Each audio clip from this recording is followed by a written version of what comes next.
Hey, I've got a question for you. Have you ever thought about the fact that we all have a dad? Like, that's the weirdest thing that I was thinking about recently.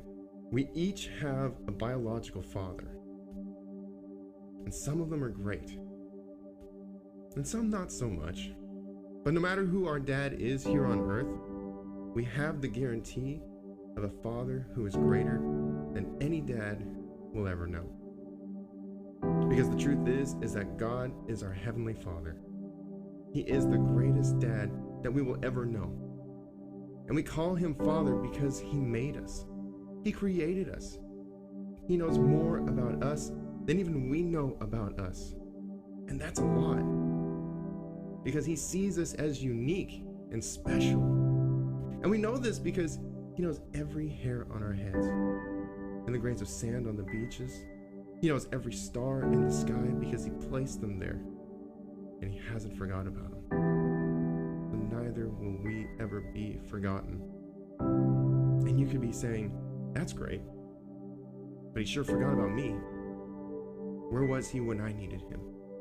And my answer to that is, he was there.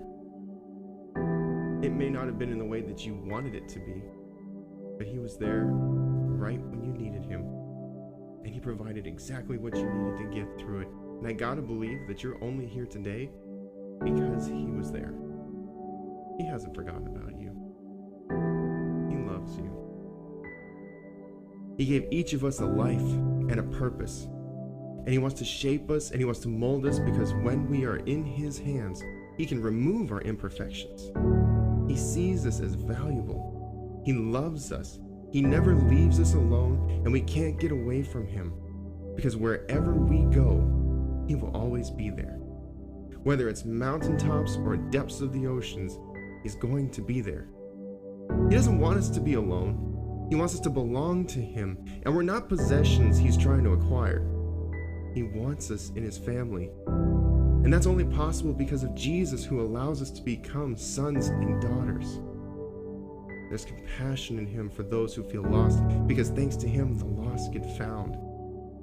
And you can say, that's too good to be true. And you'd be right. Some of you would even say, this is impossible. But impossible is doable for him. And he's not forceful or aggressive. When he speaks, his voice brings anxious hearts peace.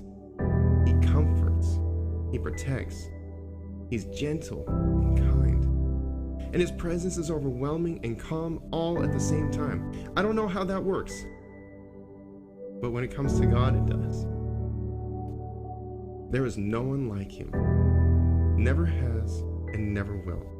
And he's always looking to call us a son or a daughter, which is why our prayers always begin with our Father.